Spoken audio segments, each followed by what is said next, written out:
Bonjour à tous, bienvenue dans cette nouvelle vidéo. On retourne au format drama. Ça faisait un petit moment que je vous avais pas raconté mes histoires mélodramatiques. Aujourd'hui, je vais rebondir sur quelque chose dont je vous avais parlé dans ma vidéo sur la création de ma marque. Je fais donc la rencontre d'une créatrice de potions magiques avec qui je discute de contrefaçon, de plagiat, etc. Je vous avais parlé que j'avais déposé ma marque auprès de l'INPI pour avoir le petit R de marque déposé. Dans cette vidéo-là, je vous disais que je voulais pas en parler davantage parce que j'avais peur du karma, parce que l'une de mes démarches n'était pas terminée.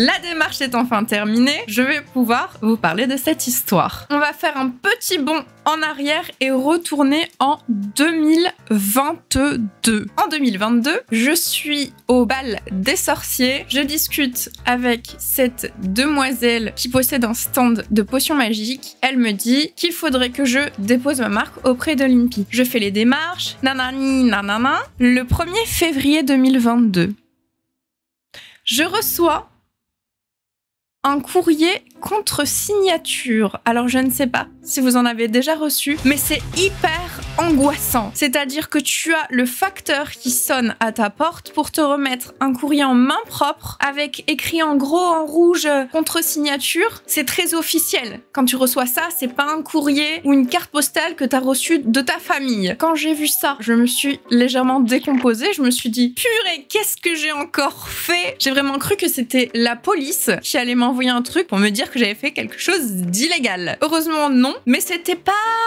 une nouvelle beaucoup plus appréciable que celle-ci. J'ouvre cette enveloppe, je lis les mots mise en demeure. Je commence à suer fort là, j'ai la petite goutte qui coule le long de ma tempe. Je vois que le courrier a été envoyé par des avocats.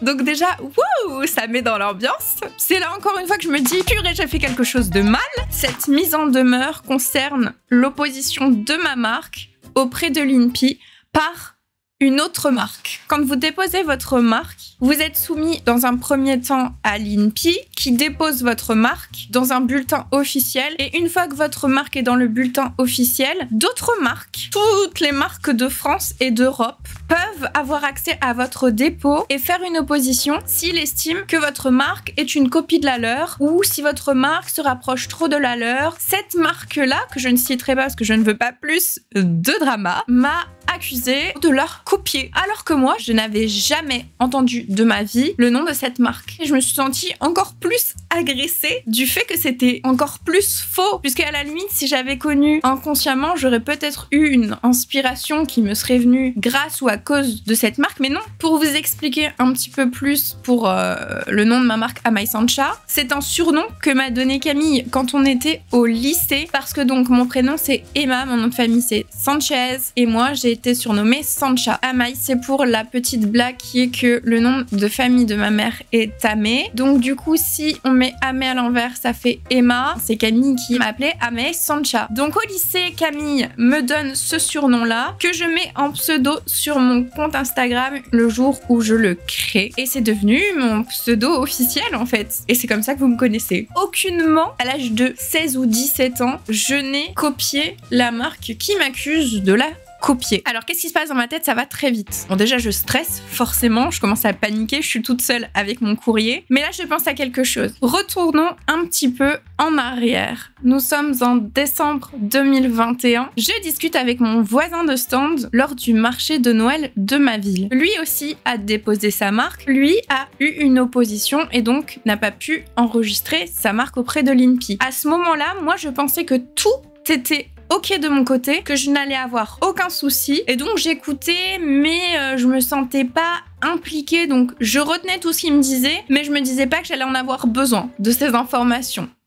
Mais si, peut-être le karma, je ne sais pas. Il me parle de son histoire et me donne le contact d'une conseillère en propriété intellectuelle et d'une avocate en propriété intellectuelle par rapport à mon souci de contrefaçon de pins avec AliExpress. Pas du tout pour mon dépôt de marque. Mais donc, j'obtiens ces informations. Je les garde sans les utiliser puisque je m'étais pas encore mis dans cette démarche de porter plainte contre AliExpress ou autre. Et donc, à ce moment-là, quand je reçois mon courrier, je pense à ça tout de suite. Ensuite, je dégaine mon téléphone, je recherche la photo et le contact et en même temps, j'envoie un message donc à mon voisin de stand pour lui exposer mon problème et lui dire que j'ai eu le même tour que lui et donc lui demander comment eux ça s'était passé. Il m'appelle tout de suite et me conseille de contacter l'avocate, donc le contact qu'il m'avait donné, pour faire le point avec elle et pour qu'on puisse régler ça au plus vite. On retourne au 1er février 2022. J'appelle donc le secrétariat de l'avocate et la personne me dit que l'avocate va me recontacter au plus vite. Le jour, l'heure, la minute où l'avocate m'a appelé, j'étais en plein vlog et ce coup de fil est sur la chaîne. Oh là, téléphone. Allô? Allô, oui, bonjour, c'est l'avocat. Bonjour, merci pour votre appel. Et je peux vous dire que quand j'ai reçu ce coup de fil, j'étais vraiment en transpiration. Le moment où j'entends la sonnerie du téléphone, ça me stresse encore. Ça m'angoisse. À ce moment-là, l'avocate me dit que c'est OKLM, que c'est n'importe quoi leur opposition à donc cette marque-là, parce que ça n'a aucun rapport entre ma marque et la leur. Il y a vraiment un écart immense. Et donc elle comprend même pas comment ils ont pu oser faire opposition. Et elle me dit, vous inquiétez pas, ça va être fait très rapidement, on va régler le problème en quelques heures. Moi je suis toute contente, je me dis, parfait, j'aurai mon dépôt tranquillou bilou et je serai soulagée. Et cette histoire, ce ne sera que du passé. Faux. Qu'est-ce qui s'est passé? J'ai dû attendre 1 an plus tard et j'ai perdu 10 000 €. Combien? Donc l'avocate, pendant ce coup de téléphone, m'annonce ses tarifs parce que c'est quand même non négligeable.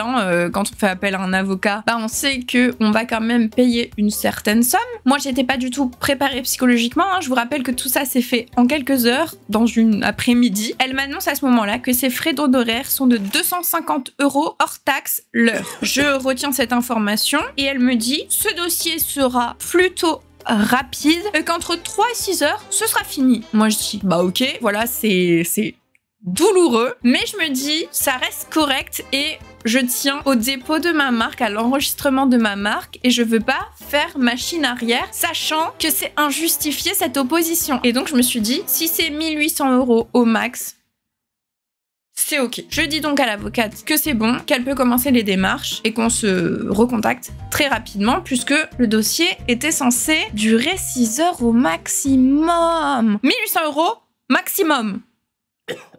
Pour commencer, l'avocate me dit qu'elle va contacter le parti adverse et lui proposer en arrangement à l'amiable quelques négociations pour régler ça tranquille sans faire des démarches de fou malade. Donc nous on attend la réponse de l'autre marque. Le 28 février, le camp adverse. Oui, c'est une bataille navale. J'ai mis mon outfit de pirate pour être en immersion totale dans ce combat. Le camp adverse accuse réception de notre retour et je reçois la première facture de l'avocate. 1 800 €.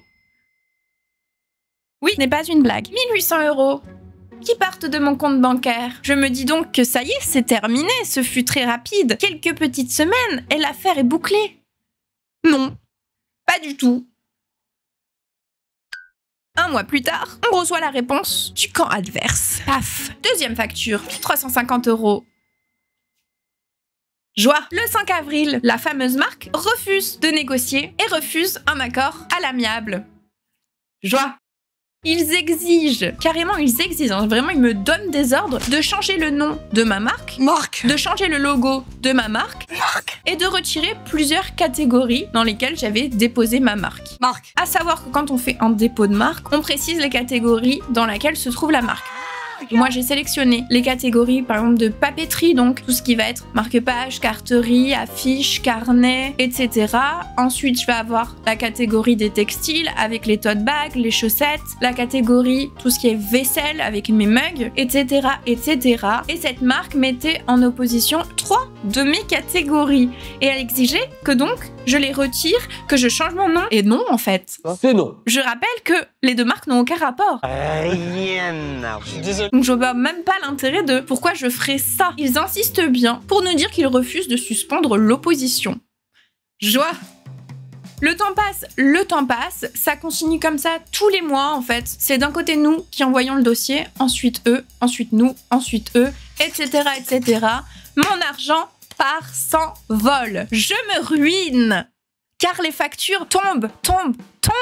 Nous arrivons au 27 septembre. Petite ellipse temporelle. La phase d'instruction, c'est comme ça que ça s'appelle, est terminée. C'est-à-dire que les deux camps, nous-mêmes et nos adversaires, les autres pirates, ne peuvent plus ajouter aucun argument. Et c'est entre les mains de l'INPI qui va déterminer qui des deux va gagner. À partir de cette date, il y a 3 mois. 3 mois? Nous sommes en octobre. Je fais ma live tranquillou et je croise les doigts, je prie les étoiles, je prie l'univers, tout ce que vous voulez pour que ce soit bon. Parce que il faut préciser quand même que j'avais payé pour le dépôt de ma marque. Je sais plus combien c'était. Ça s'affichera à l'écran maintenant. Et donc ça me faisait déjà ce montant-là. Toutes les factures que j'ai dû payer, et c'est pas que 1800 €, vous l'aurez compris. J'avais engagé beaucoup d'argent et forcément, je ne voulais qu'une chose, gagner. Et surtout, garder le nom de ma marque, garder les catégories et pouvoir déposer ma marque tranquille. Nous arrivons au 30 janvier 2023. Ça fait 12 mois que cette affaire a commencé. 12 mois que mon argent disparaît tous les mois et je reçois enfin la réponse de l'INPI. L'INPI rejette l'opposition de la marque de pirate. De filou. Même comme ça, je suis gentille. Mais ce n'est pas fini, les amis. L'autre marque a la possibilité de faire recours à cette décision devant la cour d'appel. Joie. Donc à tout moment, je me retrouve devant un juge. Donc forcément, moi, pendant tout ce temps-là, je suis en stress, de nouveau la petite goutte sur la tempe. Et le 7 mars 2023, le 7 mars, ma marque est enregistrée auprès de l'INPI. Enfin! Les autres ploucos n'ont pas fait appel. Dieu merci. Et c'est ok. Je reçois le courrier qui me dit que ma marque est déposée au nom de Amay Sanchat avec toutes les catégories dans lesquelles je l'avais inscrite. Total de mes factures, 11 000 € et 16 centimes. Voilà ce que j'ai payé à mon avocate. Je retourne sur ma fiche qu'entre 3 et 6 heures, ce sera fini. Je cite: pour le travail sur ce dossier, 11 000 € et 16 centimes. Voilà ce qui est sorti de mon compte en banque. Tuez-moi. Ce fut douloureux, je vous l'avoue. Plusieurs mois, en fait, qui sont partis à la poubelle. Plusieurs mois de travail qui n'ont servi à rien. Un plaisir. Alors c'est un tout petit peu, mais genre tout petit peu comme ça, de ma faute. Pourquoi? Ma marque n'avait pas d'assurance professionnelle à ce moment-là. C'est une énorme erreur de débutant, mais il faut savoir que j'ai commencé mon entreprise, j'avais la vingtaine et je n'avais aucune connaissance. Personne ne m'a dit qu'il fallait que j'aie une assurance professionnelle, donc moi, je ne le savais pas. Et donc c'est forcément quand on a un souci qu'on se rend compte qu'on a fait des erreurs. Donc, comme je n'avais pas d'assurance professionnelle, je n'ai pas pu avoir d'aide pour avoir un avocat. Mais autre fait important, c'est que c'était une avocate spécialisée dans la propriété intellectuelle. Donc même si j'avais eu, je pense, l'aide de mon assurance, je ne sais pas si j'aurais eu cette avocate qui est spécialisée. Suite à cette histoire, je ne m'arrête pas là. Je décide de faire un second dépôt pour ma marque parce que le premier, c'était un dépôt de marque figurative. C'est comme ça que ça s'appelle. C'est-à-dire que j'ai déposé mon logo. Mais je n'ai pas déposé le nom de ma marque, c'est-à-dire écrit dans n'importe quel style, juste le fait que ce soit Amay Sanchat. Je décide donc de le faire dans la foulée pour que je sois tranquille après. Donc je recommence une nouvelle fois la démarche. Là, je peux vous dire que du coup, je me concentre pour ne faire aucune erreur dans mon dossier, pour éviter au maximum l'équiproque et que ça recommence. Sachant que mon avocat me dit qu'il faut que je fasse attention parce qu'il y a forcément le risque que la fameuse marque de brigand recommence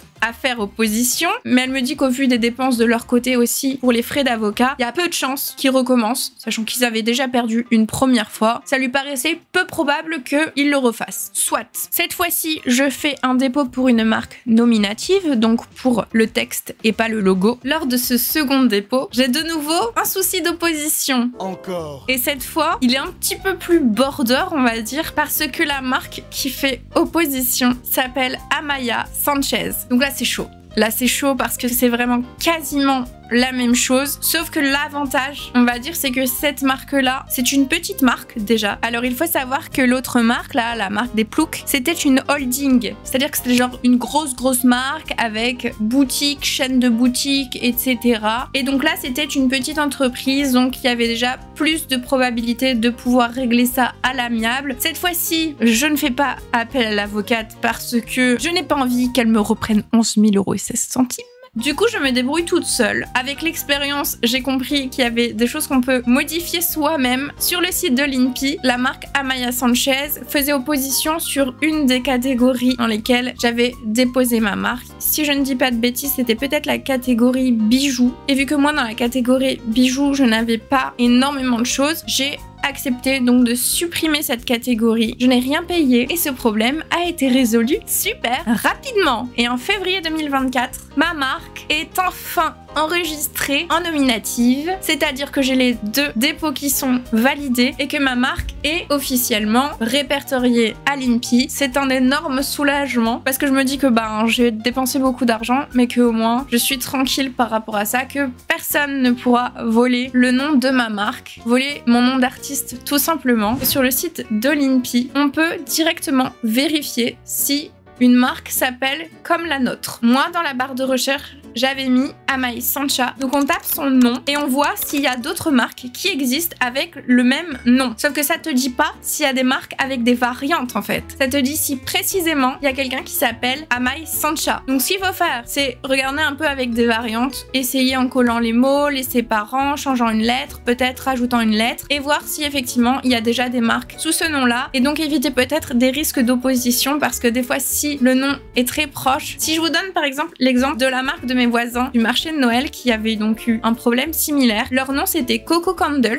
et ils avaient été mis en opposition par Coco Chanel. Je peux vous dire que quand vous avez la holding de Coco Chanel qui vous contacte, c'est finito pour vous. Il n'y a aucun espoir. Revenons peut-être sur le charlatanisme de mon avocate. Vraiment, je ne sais pas si elle a abusé de mon âge, de mon manque d'expérience et que du coup elle m'a vendu du rêve en me disant que ça allait être pas cher ou qu'elle le savait pas. Je ne sais pas, mais toujours est-il que elle m'a ruiné, que mon chiffre d'affaires était plutôt bon cette année-là, mais que les dépenses et notamment les frais d'avocat étaient tellement élevés que ça m'a bousillé mon année. J'ai envie de vous dire, si vous faites un dépôt pour votre marque, il faut prendre en considération ce fait. Peut-être vous devrez dépenser 11 000 € et 16 centimes.